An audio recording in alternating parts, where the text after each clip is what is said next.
Muy bien. Pues muy buenas tardes, encantado. Y agradezco mucho a José María la invitación. Ya llevo unos años viniendo aquí para estas cosas. Y bueno, esta primera sesión que me encargó se llama Cuerpo Humano y Persona. Bueno, la verdad es que esto...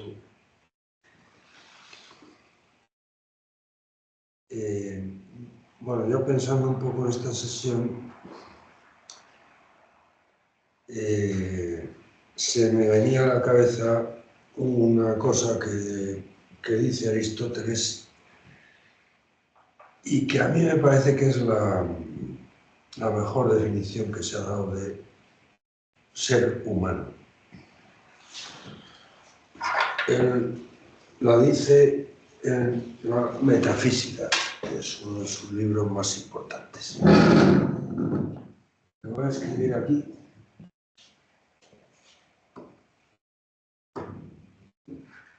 A ver.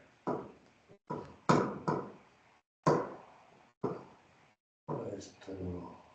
Animal. En latín lo voy a escribir. Pero se entiende muy bien.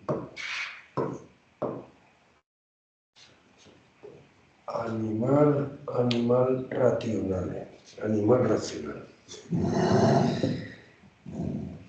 Esto es una definición perfecta. Bueno, a lo mejor no es perfecta, pero entre las que yo conozco, que conozco unas cuantas, a mí me parece que es la mejor, por lo menos la menos incompleta. Es una fórmula muy sencilla, 2 palabras. Estamos bastante familiarizados con la idea, que realmente es una manía que tienen los matemáticos, de que una buena definición no tiene que ser muy larga. Esto desde luego lo cumple. Pero es que, sobre todo, dice esencialmente lo que somos todos los humanos.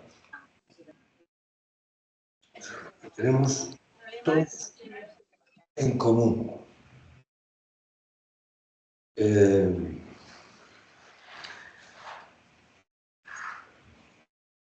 Los lógicos medievales, cuando hablan de la definición, sobre todo de la definición que llaman esencial, los lógicos del linaje aristotélico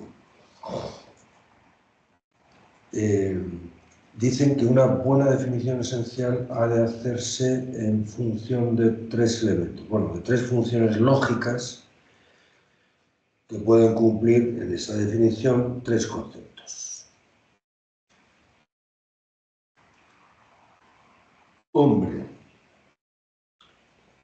eso es especie. Animal, eso es género, y racional es diferencia. Es decir, la definición que expresa que el hombre es animal racional, lo que hace es tomar al ser humano como una especie, como un tipo o una clase, e incluirla dentro de la clase lógica inmediatamente superior. Eso es lo que en lógica se llama el género próximo, porque es el género, digamos, que está inmediatamente superior al de humano, pues es el de animal, el género animal.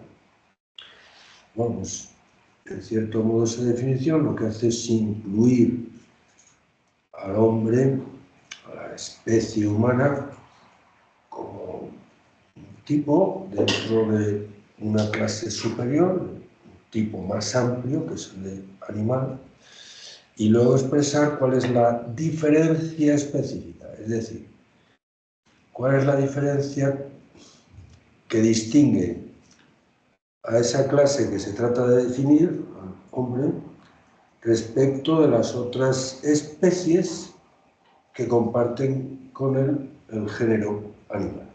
Y esa es la diferencia racional. Hombre es animal racional. Bueno, pues realmente es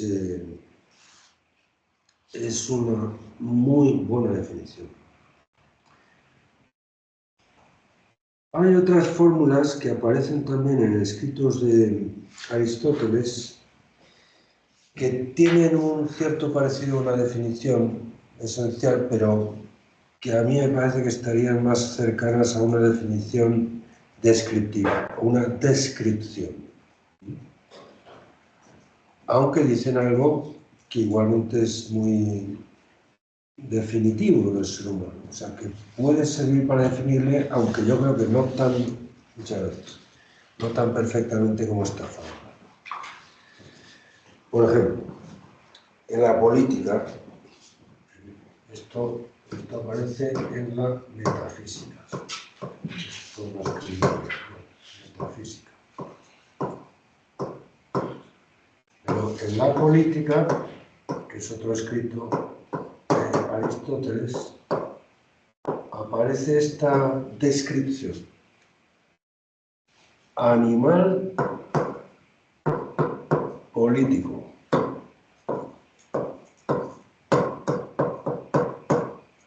Bueno, en griego, zoon político, pero no lo voy a escribir en griego. Por cierto, también en la política aparece, aunque escrito en griego, pero en el comentario que hace Tomás de Aquino, bueno, él hace comentarios a casi todos los escritos de Aristóteles, ¿no? Y concretamente en el comentario de la política, Tomás de Aquino refiere esta descripción. Uy, no sé qué he hecho. No sé. Dale al lápiz de abajo. Al lápiz. En el medio, ahí. Y ahora. Ahora aquí. Ahora. El lápiz. Esto. Uy, no sé qué he hecho. Otros. Ahora ya puedes. Homo loquens. No logro yo acertar a escribir aquí bien, pero loquens.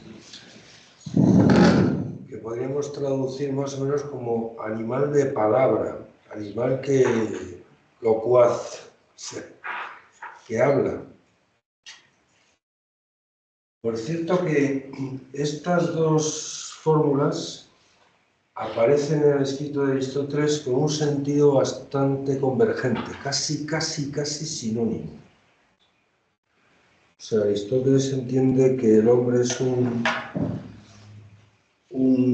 animal político, es decir, un ser esencialmente conviviente que no puede vivir solo, aislado, sino que significa convivir, esto es lo que significa zoon político, animal político, habitante de la polis, ¿no? Urbanita, eso podría ser una buena traducción del zoon político, ciudadano, vaya. Bueno, pues el hombre fundamentalmente es un ser social o un ser ciudadano porque es un ser capaz de hablar. O sea, la socialidad humana no es el acontecimiento físico de que hemos caído unos junto a otros y, como dice Aristóteles, pacemos en el mismo campo, sino fundamentalmente es un hecho lingüístico. O sea, es algo que se debe a que tenemos temas por los que nos interesamos y sobre los que armamos una conversación, un diálogo. Esto es, según Aristóteles, el conectivo fundamental entre los seres humanos, la palabra. A diferencia de los animales irracionales que, bueno, también se pueden comunicar entre ellos, ¿no? Los animales superiores obviamente se comunican, pero se comunican, digamos, con un argumento que es muy limitado. Básicamente lo que pueden expresar los animales superiores pues es que están a gusto o a disgusto, placer o dolor. Y la herramienta para eso es lo que Aristóteles llama foné. Foné es el sonido gutural, digamos, inarticulado. El berrido, el aullido, el relincho, el maullido, el ladrido, tal. Bueno, no es poca cosa esto de estar a gusto o a disgusto, ¿no? Pero en el caso del animal humano, gracias precisamente a su racionalidad,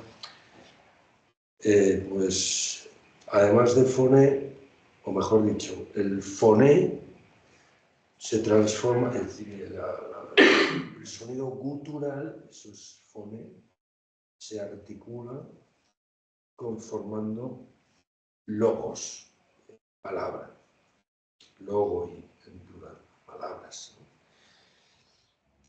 Bueno, pues los fonemas somos capaces de articularlos unos con otros y formar palabras, y gracias a la palabra somos capaces de ampliar, digamos, el argumento de la comunicación entre nosotros a otros asuntos que van mucho más allá de estar a gusto o disgusto. Podemos compartir y contrastar nuestras ideas sobre lo bello, lo bueno, lo verdadero, lo justo y sus contrarios, dice Aristóteles. O sea, discutir. Y esto, la discusión, es lo que produce, dice él ahí, la casa y la ciudad.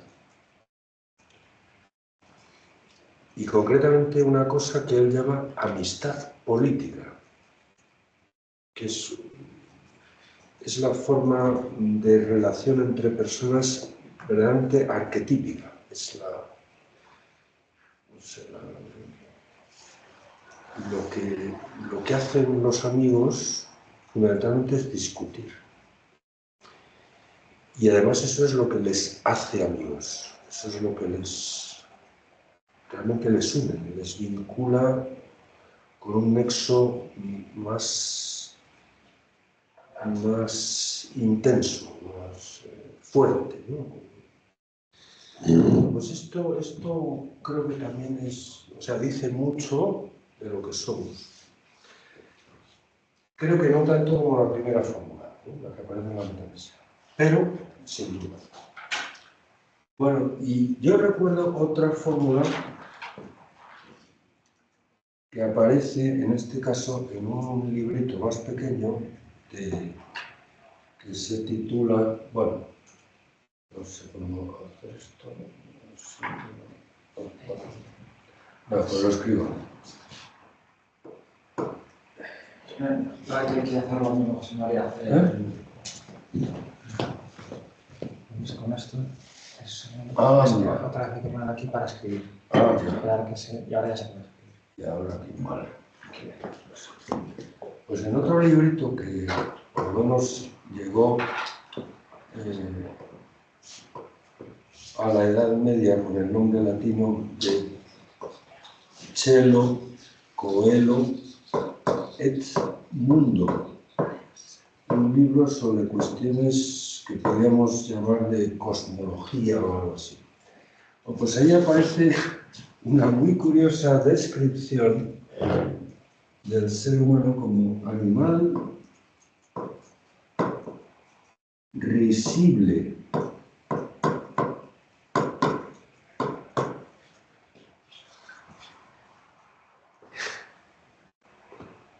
¿Te suena? Es una cosa curiosa, ¿verdad? No risible en el sentido de que cause risa, sino de que es capaz de reír. O sea, tiene la capacidad de... Realmente, en el fondo, si lo vemos en conexión con la primera, que yo creo que sí que es una definición esencial. O sea, una definición esencial es una fórmula sinóptica, digamos, reducida, pero que expresa de forma completa la índole de algo.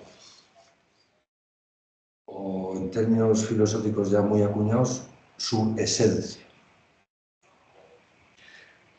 podríamos decir que una definición es una respuesta completa a la pregunta ¿qué es esto?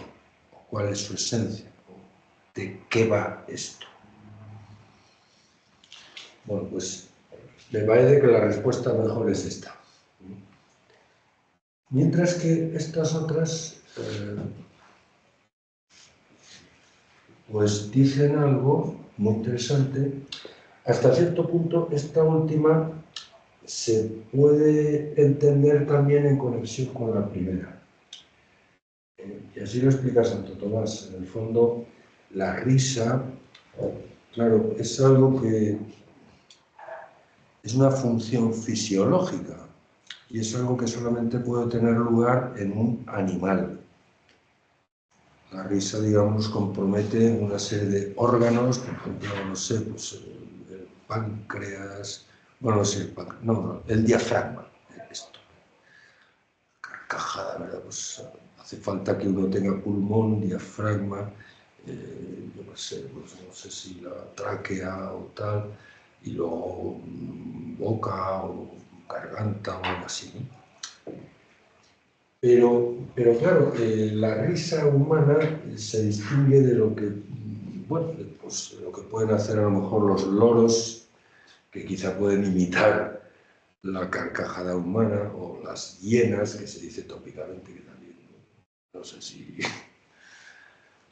Pero lo específico de la risa humana,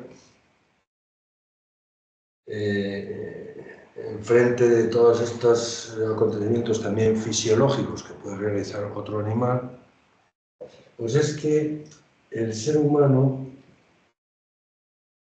es capaz de captar la comicidad de una situación, o sea, de entender el por qué algo causa risa. Y en ese sentido, pues claro, de alguna forma la risa pone en juego la animalidad y la racionalidad. Bueno, esto dicho en términos de los lógicos no sería propiamente una definición esencial, sino una propiedad. ¿Sí? Algo que no constituye propiamente la esencia, sino algo que se deriva de la esencia. ¿Sí? Y que es exclusivo, digamos, propio, es un idiom, es una idiosincrasia, una característica específica de los humanos. Bueno, todas estas cosas son muy interesantes, pero las traigo a colación un poco porque de una forma u otra ponen de relieve algo que desde luego en Aristóteles está muy claro, y es esto, ¿no? Que en el ser humano se da, como por cierto, en todos los demás seres naturales, una hibridación, digamos, una compenetración total de dos principios, podría decir también coprincipios, que son la materia y la forma.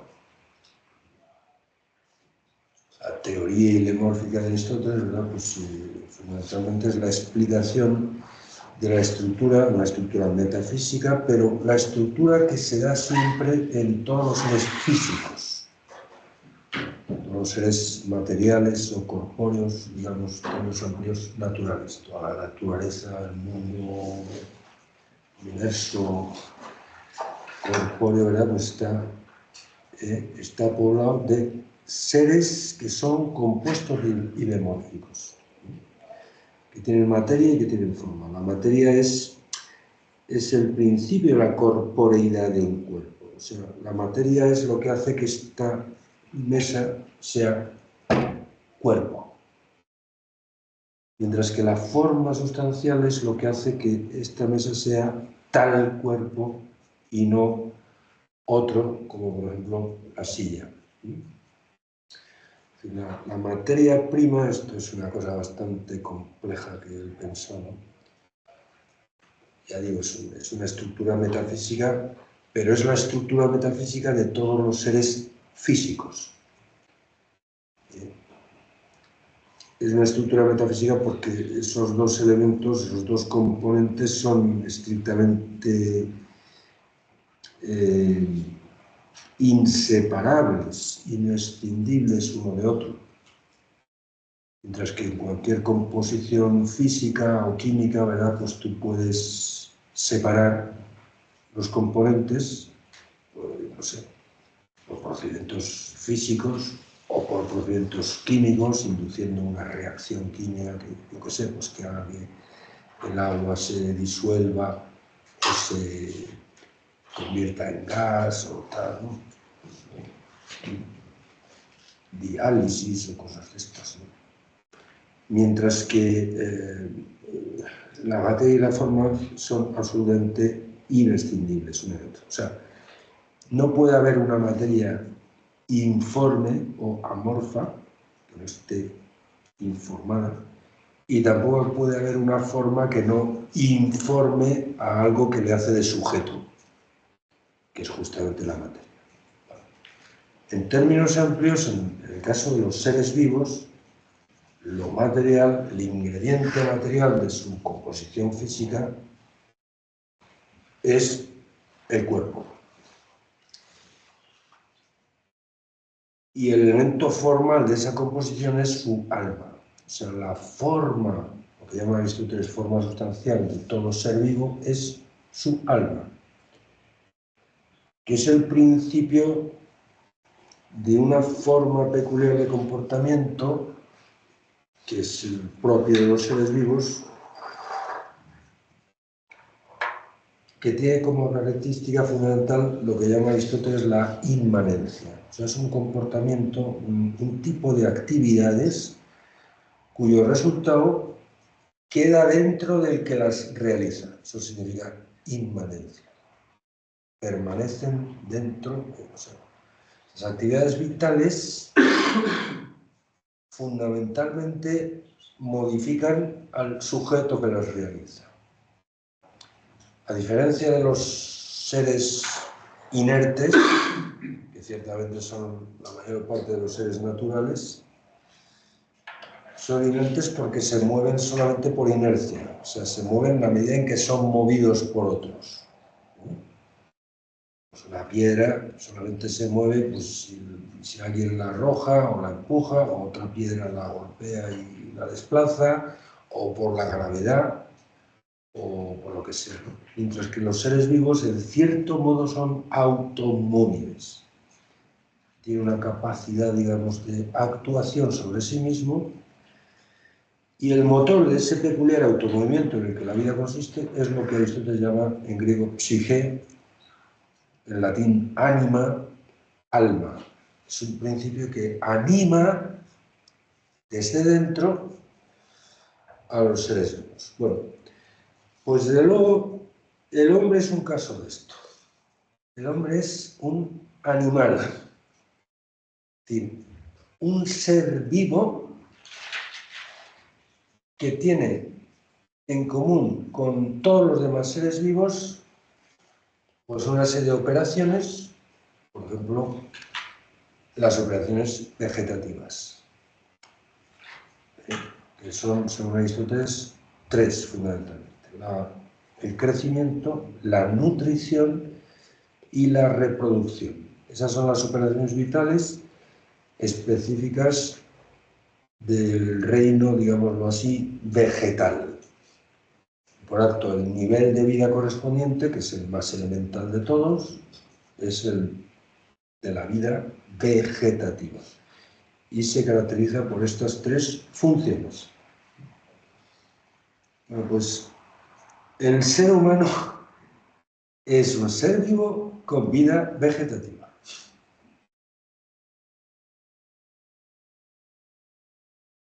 En un sentido un poquito más restrictivo, también en el ser humano se dan una serie de funciones que ya son un poquito más específicas, concretamente del reino o del género animal, ya digamos trascendiendo lo puramente vegetativo, aunque no, digamos, negándolo o ignorándolo o superándolo dialécticamente, sino presuponiéndolo, pues efectivamente los animales, especialmente los animales superiores, los que tienen un nivel, digamos, de actividad neural, cerebral, pues mínimo, evidentemente no una ameba o, no sé, un paramecio, pero un gato, un perro, un delfín, pues tienen lo que llama Aristóteles vida sensitiva.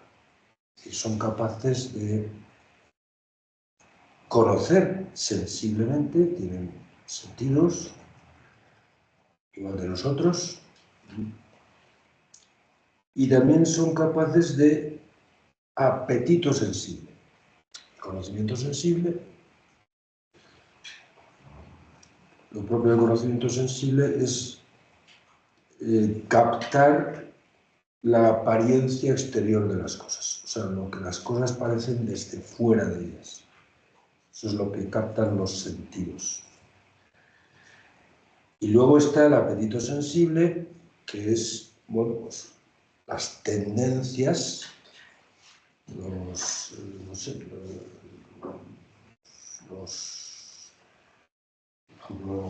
instintos, ¿no?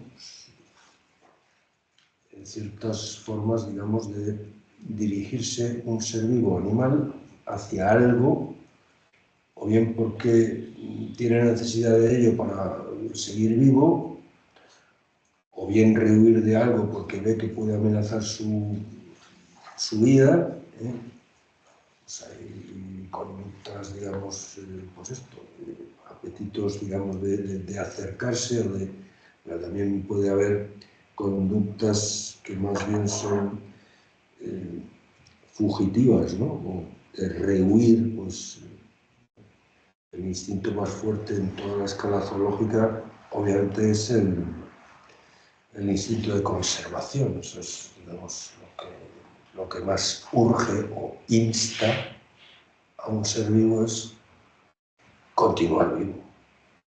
Entonces, todo lo que de alguna forma puede amenazar a su subsistencia, pues, bueno, pues tiende por una especie de apetito a rehuirlo, ¿no? Bueno, pues estos son, digamos, como las conductas específicas del nivel de vida sensitiva, que es la propia de los animales, del reino animal o del género animal. Bueno, y luego, en el caso del humano, pues hay, además de todas estas funciones, tanto vegetativas como sensitivas, dos que son específicamente humanas y que le singularizan al ser humano respecto de todos los demás animales, que son el conocimiento, pero no el conocimiento sensible, sino el conocimiento intelectual, la inteligencia, y el apetito, pero no sensible, no instintivo, sino el apetito racional, o también llamado voluntad. La capacidad de entender y la capacidad de querer son las funciones vitales propias específicas del psiquismo superior humano. Bueno, pero es muy importante, y desde luego Aristóteles lo explica, en este caso más bien en otro librito que se llama De Anima, Peripsige, ¿no? Pues que estas funciones específicas del psiquismo superior humano, que son la inteligencia y la voluntad, que efectivamente son aquellas para las que nos capacita la naturaleza racional, ¿sí? La palabra racional, bueno, pues inmediatamente nos invita a pensar en la inteligencia, claro, las razones, conocimiento intelectual. Pero en los términos de Aristóteles,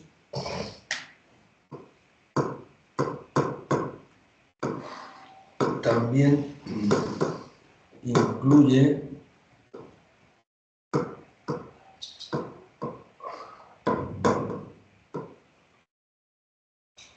la voluntad. O sea, también la naturaleza racional nos hace aptos para esa forma de apetecer o de tender hacia algo que es la voluntad. Y que es un apetito, digamos, consciente, ¿no? Un apetito, una tendencia con conciencia. A diferencia de las tendencias meramente instintivas, en las cuales no hay conciencia ninguna. Simplemente el animal se encuentra, digamos, como impulsado, empujado por su naturaleza, ¿verdad? Pues a buscar alimento, a buscar pareja sexual, a rehuir pues, de algo que le amenaza su vida, etc. Obviamente, esas tendencias instintivas también se dan en el ser humano, que es animal. Lo que pasa es que además de esas tendencias hay otro tipo de tendencias que son las racionales, ¿no? Conscientes o voluntarias. Por lo tanto, la naturaleza racional incluye tanto el conocimiento racional, la inteligencia, como el apetito racional. Bueno, Aristóteles, ya digo, explica muy bien que estas funciones propias del psiquismo superior humano, que se derivan de su naturaleza racional, de ninguna manera suponen una superación dialéctica, una anulación, no sé, un prescindir o ignorar pues todas las demás funciones del psiquismo inferior, o sea, del animal meramente sensitivo y del vegetativo. A diferencia de Platón, porque Platón pensaba que en el hombre hay tres almas, ¿no? Un alma racional, bueno, intelectual, lo que él llama el logos, ¿no? Que habita en la cabeza, un alma irascible y un alma concupiscible, ¿no? La irascible, dice él, está en el pecho y la concupiscible en el bajo vientre, ¿no? Pero que, digamos, que hay un principio rector o un motor específico de cada uno de estos dinamismos vitales, que es distinto porque ellos están realmente separados unos de otros, incluso hasta localizados fisiológicamente en diversos sitios, ¿no? Mientras que Aristóteles piensa que el alma, dado que es la forma sustancial del ser vivo, y cada sustancia tiene una sola forma sustancial, es decir, un solo modo de ser que es sustantivo, mientras que puede tener muchos, digámoslo así, adjetivos. Por ejemplo, esto. Esto tiene muchos modos de ser reales. Por ejemplo, es cuadrangular, es de madera, bueno, no sé si de madera o de alguna cosa sintética, es de color blanco o blanquecino, gris, es, por ejemplo, está aquí. Esto es un modo de ser real de esta mesa, el estar aquí, estar localizada en este punto. O, por ejemplo, también es real el estar enfrente de usted o a mi derecha. Todos estos son modos reales de ser de este cacharro, y también es un modo real de ser de este cacharro el ser mesa. La idea de Aristóteles es que entre todos esos modos de ser reales hay uno, y solo uno, que es sustantivo, es lo que en términos aristotélicos se llama la forma sustancial, y otros que son adjetivos eventuales, digamos, que se añaden a eso sustantivo, como es el color, la situación, otras cualidades físicas, como puede ser, no sé, la dureza, la maleabilidad, o la densidad que tiene esto, o el tamaño, o la situación de estar pues, a tu derecha o a tu izquierda, o por encima o por debajo, etc. Todas estas cosas son modos reales de ser esto, pero adjetivos o, los términos de Aristóteles, accidentales. sustancia y accidente. Bueno, pues Aristóteles, repito, en contraposición con lo que pensaba Platón, dice que para cada ser vivo hay únicamente un alma, porque hay una sola forma sustancial. Y en el caso de los seres vivos, su forma sustancial es su alma. Y esa misma forma sustancial es el principio de todas las operaciones vitales, tanto de las vegetativas como de las sensitivas, como de las superiores racionales. Y es el mismo alma el que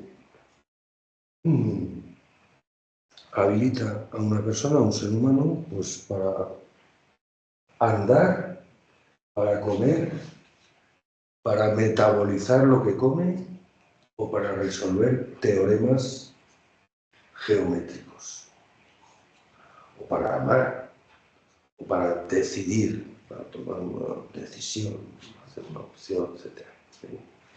No son almas distintas, es la misma. En último término también porque el sujeto activo, las acciones siempre, dicen los aristotélicos, son acciones sunt suppositorum. Las acciones son de los sujetos, no de las facultades. Las facultades, evidentemente, son distintas. Mi facultad de pensar, de mi facultad de querer, de mi facultad de andar, o de mi facultad de, yo no sé, pues de mi metabolismo, ¿no? Pero no son las facultades las que actúan, sino el sujeto de ellas. Ciertamente yo actúo de una manera o de otra a través o empleando activando una facultad, una potencia activa en un caso y en otro otra. O sea, yo ando gracias a mi capacidad motriz. Bueno, es algo que está en lo vegetativo, ¿no? O pienso en función de mi inteligencia. Pero no es mi inteligencia la que piensa, ni mi facultad motriz la que anda. Soy yo el que piensa gracias a la facultad intelectual y el que anda gracias a la facultad motriz. Esto es una idea, a mí me parece muy luminosa, muy interesante y creo que profundamente verdadera. O sea, en esto estoy más de acuerdo con Aristóteles que con Platón. Y, sin embargo, es una idea que hoy en día no es fácilmente percibible, ¿no?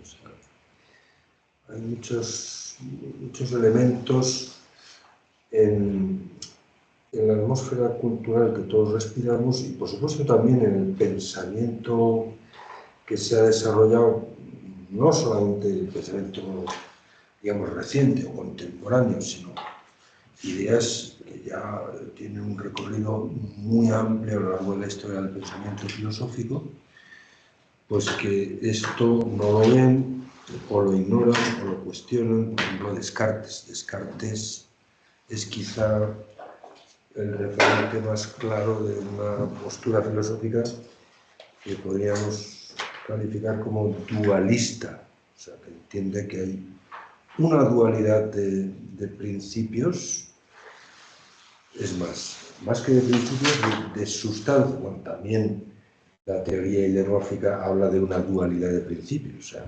lo material y lo formal, lo corpóreo y lo anímico. Evidentemente son dos principios distintos, aunque inseparables, inescindibles, pero son distintos. Obviamente no es lo mismo lo que hace que esta mesa sea cuerpo que lo que hace que esta mesa sea mesa. Porque de lo contrario todo cuerpo sería mesa. Estaríamos en la hipótesis de Parménides, que pensaba que la realidad es una, única y además inmóvil e inmutable. Pero desde luego esa no es la postura de Aristóteles, ni modestamente tampoco la mía. Aunque Parménides era muy listo, pero en eso no me come. Bueno, Descartes habla no de una dualidad de principios, sino de una dualidad de sustancias. Y él lo expresa en latín así, o sea, el hombre es un compuesto de dos cosas, no de dos principios, sino de dos cosas. Una que llama res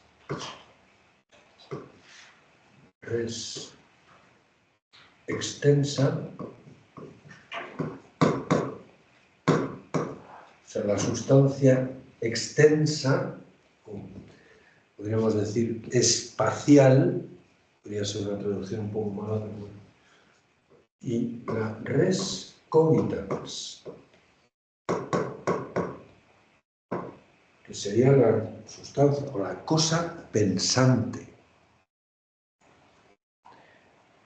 El cuerpo, digamos, es pura extensión espacial y además sometida a un dinamismo exclusivamente mecánico, es decir, una causalidad eficiente que funciona a base de empuje, ¿no? O sea, son unos cuerpos los que empujan a otros, incluso en el dinamismo propio de la vida, de los seres vivos, concretamente en el hombre, ¿verdad? Tiene una explicación verdaderamente curiosísima de la fisiología humana, en la que entiende, digamos, que hay algo así como un piloto, una especie de hombrecillo, homúnculo, lo dice así, ¿no? Que está en la glándula pineal, que es justamente donde se juntan, según Descartes, la res cogitans y la res extensa, digamos, el cuerpo y el alma, por decirlo de forma... Algo parecido al superhéroe ese de las películas, del tipo este que habita en un armatoste, ¿verdad? Que se mueve y que va manejando los mandos, el control, ¿verdad? Y, pues Descartes dice algo parecido, o sea, dice que la res cogitans es algo parecido a, pues esto, a un sujeto pequeñito, que controla a base de impulsos puramente mecánicos, ¿verdad? Pues el movimiento de todo el cuerpo. Y en el fondo tú mueves el brazo, ¿verdad? Pues porque el homúnculo, o sea, tu pequeño yo que habita en tu glándula pineal, pues manda una serie de impulsos que en el fondo son una especie de bichitos que se van moviendo por la sangre de las venas y tal, y van empujando de manera que el brazo, pues, bueno, esto es, bueno, Descartes es un tipo muy listo y esto lo dice de una forma bastante más sesuda y que lo que yo acabo de decir, que es un poco caricaturesco, pero no, es una caricatura, pero no es totalmente una malversación, por lo menos de la idea central de Descartes, ¿no? Bueno, esto es una postura dualista,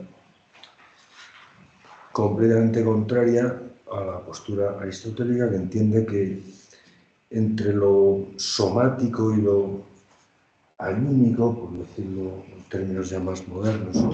O psicosomático, digamos, es una hibridación absoluta. Nuestro cuerpo está animado y nuestra alma está incorporada. No está encerrada en un cuerpo, digamos, que es como una prisión, una cárcel. Es algo que algunos platónicos, ¿verdad?, pues han dicho, ¿no? Por ejemplo, San Agustín. No es, digamos,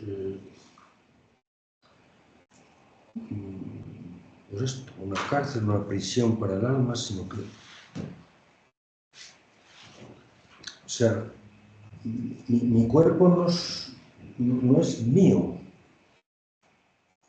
sino que mi cuerpo soy yo. o dicho a la inversa, mi yo es un yo corpóreo. Mi subjetividad es la propia de un ser vivo animado del tipo animal. O sea, es decir, si me dan una bofetada, no le dan una bofetada a mi cara, sino que me la dan a mí en la cara.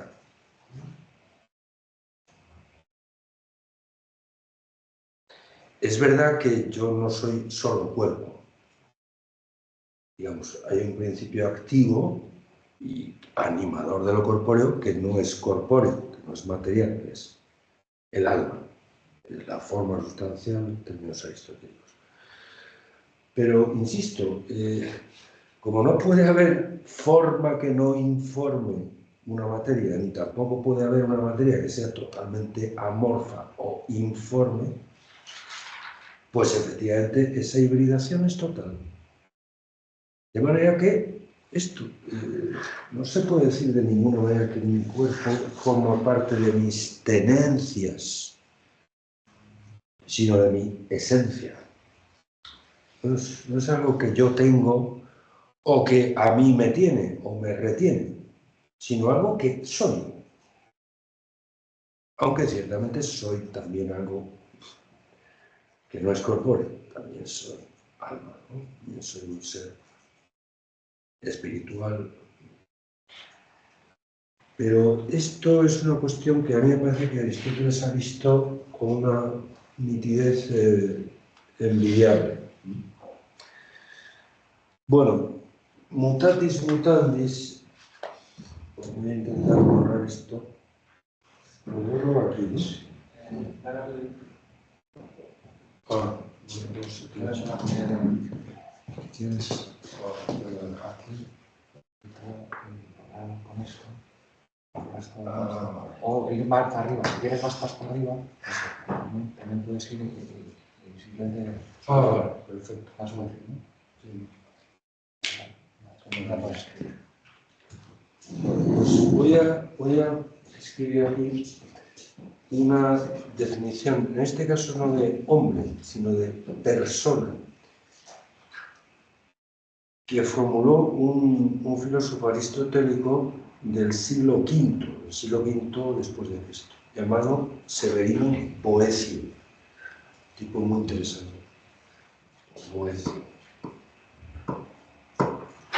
Boecio dice que la persona es, lo voy a escribir en latín, porque sobre esta definición de Boecio, Tomás de Aquino tiene un largo comentario muy interesante. Bueno, lo traduciré, por supuesto, aunque no creo que Rationalis nature individua substantia. Bueno, también lo escribo en latín porque este señor era un filósofo romano y esta era su lengua. Bueno, como pasa a veces en latín, hay que empezar traduciendo por el final. Sustancia individual de naturaleza racional. Esa es la definición que propone Boecio de persona. Sustancia individual de naturaleza racional. Comentando esta definición de Boecio, Tomás de Aquino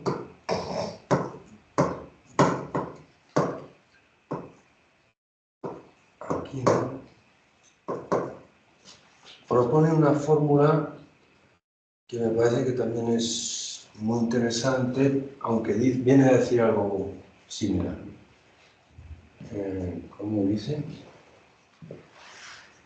Esto. Distinctum subsistens et respectivum.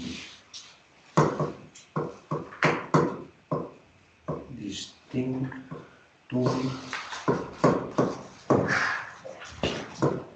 subsistens et respectivo.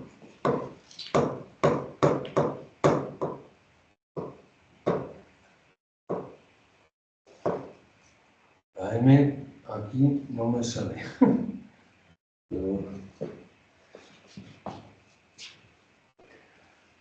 Lo de Boecio es, bueno, sustancia individual de naturaleza racional. La verdad es que esas cuatro palabras, dichas por un filósofo aristotélico, tienen un sentido muy concreto. Todas ellas son palabras que acuñó Aristóteles en un sentido muy preciso, ¿no? Sustancia, bueno, antes lo comentaba, ¿no? Creo. Aristóteles es el modo de ser de aquellas realidades que tienen su ser en sí mismas, a diferencia de lo que él llama accidentes, cuyo modo de ser es inherir en una sustancia, o sea, ser en otra cosa. Por ejemplo, esta mesa es sustancia porque es en sí, mientras que el color de la mesa es accidente, un tipo de accidente que es una cualidad. El color de la mesa no es en sí, es en la mesa. El gris no puede ser, digamos, sin ser sujetado en el ser por algo distinto de él. Esto es lo propio de un accidente.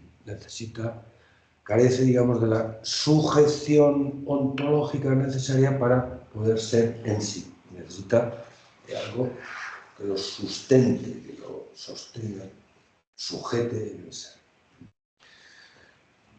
Para un aristotélico, de entrada, decir de algo que es sustancia ya es un indicio de que eso tiene una cualidad y una densidad y una consistencia ontológica mayor.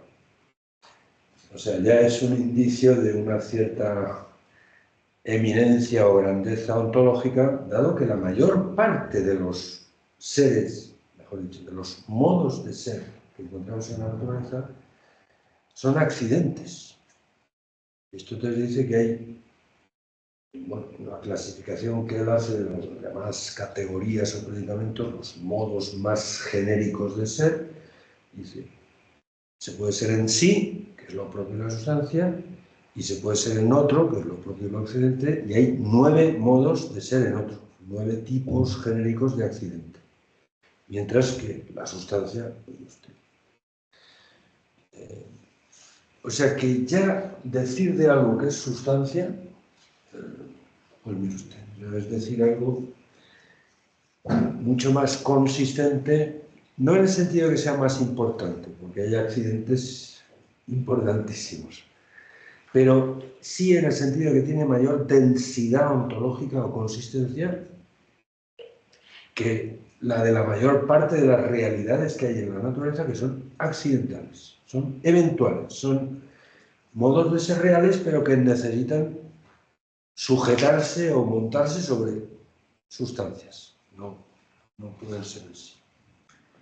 Al decir, digamos, de esa sustancia que es individual, bueno, en cierto modo se está haciendo un énfasis en el carácter sustantivo, y quizá añadiendo un matiz, ¿no? Que es lo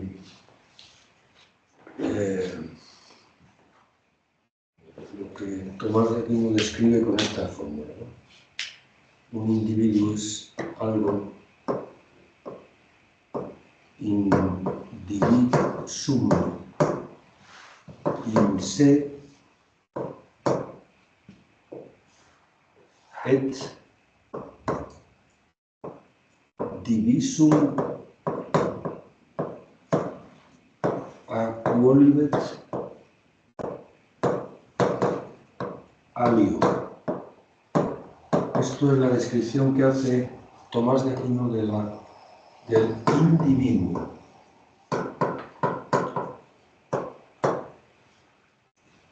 algo que es intrínsecamente indiviso. Eso es lo que significa en griego la palabra átomo.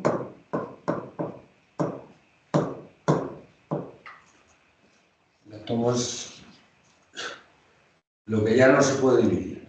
Vamos a artículo, bueno, evidentemente esto hoy en día los físicos cuánticos y pues dirían que no, que por supuesto que...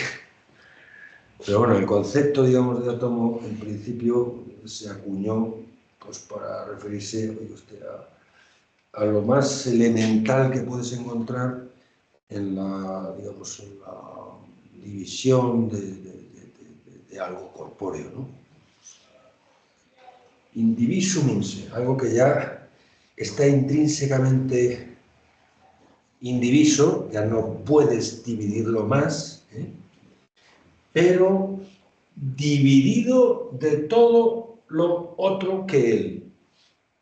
Esto podría ser lo de la traducción de esta forma, ¿no? Algo que está intrínsecamente indiviso, pero sí dividido, separado de cualquier otro. Acuolibet alio.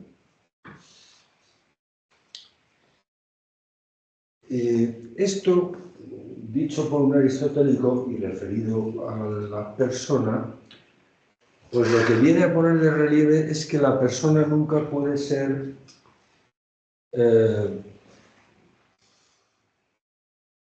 reducida, digamos, a su pertenencia a una colección, a un colectivo, ¿no? O sea, las tesis colectivistas que se han dado, bueno, varias a lo largo de la historia del pensamiento político, y sobre todo en el pensamiento político ya más reciente, más moderno y contemporáneo, se han dado varias propuestas, digamos, que en términos amplios se conocen como colectivismos, y que tienen justamente el rasgo este característico de reducir la persona a su pertenencia a un colectivo, una colección de personas. Pues justamente esto es lo que está explícitamente negado al decir de la persona que es individuo, que es irreductible a una colección, aunque pertenezca a la colección. El propio Aristóteles, veíamos antes, que dice que el ser humano es animal político. Eso significa que de ninguna manera puede vivir solo. Tiene que convivir, tiene que relacionarse con... Pero la relación, incluso por íntima, por intensa que pueda ser entre dos personas, nunca puede anular la individualidad de cada una de esas dos. Y esto es algo que en el aristotelismo es muy claro y muy enfático. O sea, no...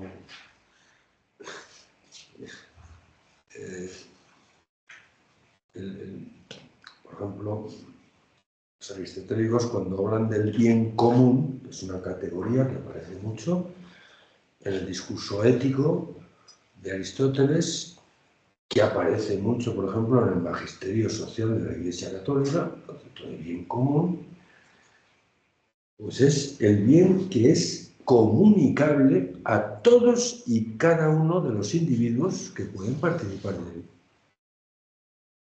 De lo contrario, se convierte en una abstracción que no significa nada real. Puede significar algo, pero nada real. Es decir, un nosotros al que se le amputa el yo, o sea, un nosotros que no es el plural del yo, es decir, un yo más otro yo, más otro yo, más otro yo, eso es una abstracción, y es una abstracción posible. Y es la abstracción con la que funcionan casi todos los planteamientos colectivistas, comunitaristas, comunistas que se han dado en la modernidad. Pero es una abstracción, no dice nada real. Bueno, pues esto es una idea que está muy presente, bueno, está explícita, digamos, en el concepto de individuo. Bueno, en último término también, en el aristotelismo, bueno, y por concomitancia también en el tomismo, aquí no es creado aristotélico, ¿no? Es este carácter individual que tiene la persona, en último término, se debe precisamente a su corporeidad. No exclusivamente, pero sí principalmente. Esto lo explican los aristotélicos en función de un concepto que acuñó Aristóteles, aunque quien lo ha desarrollado con más, me parece que con más detalle, es Tomás de Aquino, que es la individuación. Tomás de Aquino habla de un principio de individuación. Él, en el fondo, bueno, como todos los aristotélicos, piensa que el ser siempre es individual. O sea, a diferencia de los platónicos, que piensan que lo auténticamente real siempre son ideas universales, o sea, índoles separadas en otro mundo. O sea, lo real no es tú, yo, el otro, el de la moto, el que pasa por... No. Lo real es la humanidad. Que no somos ni tú, ni yo, ni el de la moto. Tú, yo y el que pasa por la calle en la moto somos sombras, con la famosa imagen de la caverna, ¿no? Sombras de la humanidad. Somos malas imitaciones de eso. Aristóteles de ninguna manera está en esa postura, ¿no? Aunque, bueno, Platón le tiene muchísimo respeto, es su maestro. Se suele decir, ¿verdad? Pues, bueno, se le atribuye a Aristóteles la famosa frase, ¿no? Amicus Plato sed magis amica veritas. Soy amigo de Platón, pero más lo soy de la verdad. Por mucho que Platón sea mi maestro, entonces frecuento la academia de Platón y le tiene una grandísima veneración. Y por supuesto no se puede ignorar que influye muchísimo Platón en Aristóteles. Pero claro, ya Aristóteles es un poquito ya más maduro, pues dice, pues Platón en esto y en otras cosas, pero sobre todo en esto no me convence nada. La realidad siempre es individual.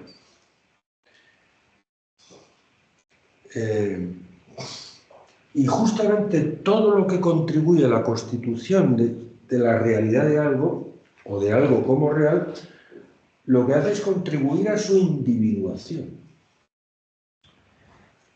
Y según Tomás de Aquino, el principio último de individuación, o sea, lo que en último término constituye las realidades como individuos, es lo que él llama en latín materia signata quantitatem. La materia señalada por la cantidad. O la materia, digamos, formalizada o determinada por el accidente cantidad. Bueno, y también por extensión por otros accidentes que dependen de la cantidad. Esto es una teoría que elaboro mucho.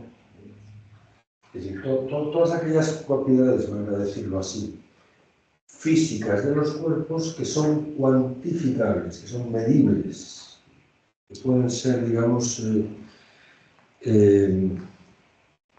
pues esto, ¿no? Que son susceptibles de magnitud, ¿no? Bueno, pues en último término lo que constituye que esta mesa sea esta mesa y no esta otra, con la que a simple vista vemos que tiene un gran parecido, un gran parentesco, ¿no?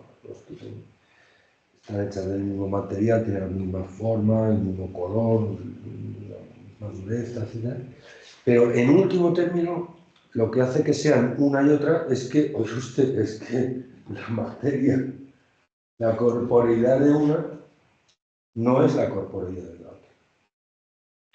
por mucho que sean casi idénticas, como dos gotas de agua. Piensen ustedes si puede haber dos cosas más parecidas que dos gotas de agua.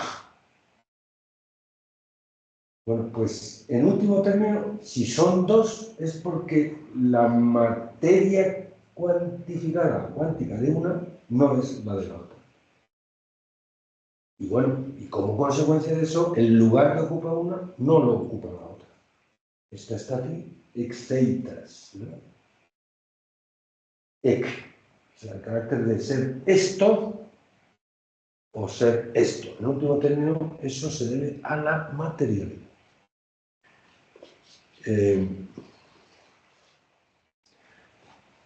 De ninguna manera, para un aristotélico, y a mí esto me convence bastante, tengo que reconocerlo, la cuestión de la materialidad y de la corporeidad es un asunto, por decirlo así, secundario o prescindible, o más o menos, no sé. Hay gente que le critica a Aristóteles, sobre todo algunos de los autodenominados personalistas, y no quiero decir más porque a lo mejor conocen ustedes a algunos, o a lo mejor están ustedes en ese caso, y bueno, podemos discutirlo, porque para eso estamos aquí. En la universidad estamos para discutir. Pero yo tengo que reconocer que no me convence mucho la idea que tienen algunos personalistas de que Aristóteles es un tipo apto para hablar de las piedras o de, yo qué sé, o de botánica o de animalitos o de insectos. Por cierto, que aunque esto no se sepa mucho, la mayor parte de la literatura de Aristóteles que llega hasta nosotros versa sobre eso, sobre botánica, sobre biología. Es verdad que las cosas así más conocidas y más imponentes de Aristóteles son la metafísica, la física, el libro sobre el alma, la ética, Nicómaco, la política. Pero cuantitativamente, o sea, lo que ocupa más cantidad del corpus aristotélico son escritos de biología, de botánica, de mineralogía, de geología, de zoología. Tiene varios escritos sobre los insectos, clasificando los tipos de insectos, estudiando la anatomía, la fisiología, la conducta. Aristóteles es un tipo que se pasó mucho tiempo y probablemente muchos de los asistentes suyos a la escuela peripatética, los discípulos suyos del Liceo, que él fundó en Atenas un poco al rebufo de la academia que había fundado antes Platón, pues era gente que se pasaba muchas horas mirando la naturaleza y abriendo muy bien los ojos y mirando los bichitos y clasificándolos, cortándole las patitas, haciendo... bueno, de una forma, si quiere usted, o sea, evidentemente hoy en día esas ciencias se hacen de otra manera.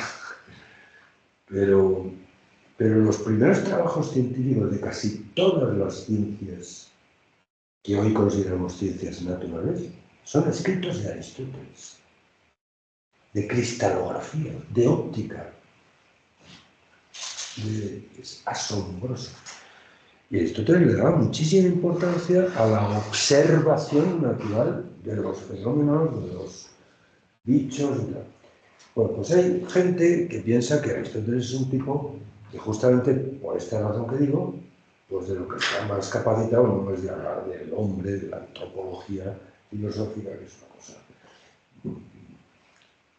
sino que lo que tiene que hacer, y casi todas las categorías de Aristóteles, todas estas distinciones que él hace entre materia y forma, sustancia, accidentes, potencia, acto, están pensadas para dar razón pues de, yo qué sé, pues de las piedras, y de los bichos.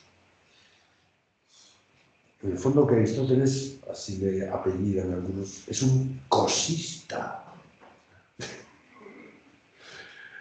Bueno, pues yo tengo que reconocer que me hace un poquito de gracia eso. Porque creo que tiene algo de verdad, o sea, tienen algo de razón. Y quienes dicen eso, Aristóteles es un tipo que le importa mucho mirar bien las cosas. Y usted observar muy atentamente. Pero yo creo que presente, porque fue un tipo muy atento a la hora de mirar la naturaleza corpórea, pues está en muy buenas condiciones para hablar del ser humano, que es un ser corpóreo. Es verdad que no es solamente corpóreo, pero desde luego, si se pierde de vista eso, y algunos personalistas se suben a la barra, pues empiezan a decir cosas un poquito delirantes. Bueno, quizás no tanto como lo que decía Descartes, que por cierto Descartes tiene otras cosas que no son nada delirantes, son geniales. Pero todo esto que dice sobre los bichitos que se mueven en la sangre y tal, que empujan el brazo o el pie y tal, y el homúnculo que llevamos ahí en la glándula pineal, es un pelín delirante. En fin, lo digo con perdón, porque Descartes es un grande y yo hago lo que puedo, pero en eso no me convence, sinceramente. O sea, tengo la impresión de que el haberse familiarizado tanto con el mundo corpóreo y con la observación de las realidades materiales, no solamente no le impide, sino que le faculta para entender mejor a la persona. Por supuesto, hablando también de otras cosas que hay en la persona que no son solamente por las fibras o los huesos o las reacciones bioquímicas del sistema nervioso, claro que sí. Pero si hablamos del ser humano prescindiendo de su corporalidad, de su carácter vegetativo, de su carácter sensitivo, de su sexualidad, por ejemplo, natural, biológica y tal, y nos subimos a la parra como se suben los del género ese, como se diga eso en Yankee, pues me parece que de eso hablamos. O sea, hablamos de, no sé, de otra cosa, no de seres humanos, pues, de ángeles o de demonios o de, bueno, espíritus puros, pero no, ese no es el caso. En fin. Esto, bueno, obviamente, claro, sustancia individual, pues también es esta mesa. Esta mesa es una sustancia individual. ¿Qué es lo que singulariza a las sustancias individuales que llamamos personas? Bueno, respecto de otras sustancias individuales que son realidades impersonales. Pues justamente este otro elemento, la naturaleza racional. Esto es, repito, la diferencia específica lógica de lo humano respecto de los demás animales. Yo enfatizo esta forma de hablar. Yo no distingo entre hombre y animales. Distingo entre animal racional y animal irracional. Creo que esa es, en sentido estricto y riguroso, la distinción que hay que hacer, por lo menos en este ámbito. Bien. Pues desde luego, al ser humano no es menos animal por ser racional. Porque lo vegetativo y lo sensitivo es tan real en cada uno de nosotros como usted. La voluntad, la inteligencia o el teorema de Pitágoras. Vamos, está pensando en ello. y de la misma manera no es menos racional por ser animal. Esto también lo explica Aristóteles hablando de la inteligencia humana, o sea, la forma de entender que es característica del ser humano.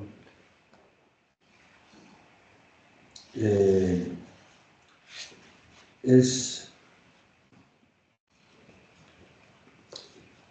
a diferencia de lo que él piensa que sería la forma natural de entender para un ser puramente espiritual, por ejemplo para Dios, o por ejemplo para los ángeles, caso de que los haya, que es el caso, aunque filosóficamente no podemos saber nada más que podría haberlos. El Aristóteles, que es algo precristiano, habla de esa posibilidad de formas puras sin materia, o sea, de inteligencias separadas. Todo. En caso de que haya seres puramente espirituales, que por cierto es el caso, su forma natural de entender es intuitiva, mientras que en el caso de la inteligencia humana, su forma natural de entender es discursiva. Eso no quiere decir que no podamos intuir. Lo que quiere decir es que nuestra manera natural de entender es ir dando pasos discursos, ¿no? O sea, una carrera en la que hay que, entre el comienzo y el final de la carrera, hay que cubrir una serie de pasos, de metas. Acabo con esto y tenemos un break. De tal manera que los primeros pasos de ese discurso intelectual están muy pegados a la realidad sensible. O sea, lo primero que tenemos que hacer para entender es partir de los sentidos. No hay nada en la inteligencia, ni en Aristóteles, que no haya estado antes en los sentidos. Y la forma natural de entender para nosotros es abstraer, es decir, extraer a partir de las imágenes sensibles algo que ciertamente la imagen ya no te da, que es la índole universal. Eso es lo que entiendes conceptualmente, ¿no? Cuando concibes, por ejemplo, mesa. Pero tú no puedes llegar a concebir mesa si no es a partir de imágenes de cacharros concretos materiales que, bueno, pues, tienen estas cosas, son artefactos que tienen tablero, se apoyan en unas patas y que sirven, pues no sé, para escribir encima, para comer o para depositar cosas. Como se pueda definir, una mesa en el fondo es siempre un conjunto de rasgos universales a los que tú has llegado, pero extrayéndolos o abstrayéndolos a partir de imágenes. Cosa que evidentemente para un ser puramente espiritual no tiene sentido, ¿no? O sea, entender es haber entendido ya. Mientras que para nosotros entender es llegar a entender a partir de lo sensible. Bueno, pues esto es algo sumamente aristotélico, muy enfatizado, tal. Bueno, sobre lo más específico de la naturaleza racional, yo creo que vale la pena que lo abordemos después de un descansito, ¿no? ¿Cuánto tiempo? Vamos para 20 minutos. Vale. Seguimos a las 10. Perfecto. Contigo.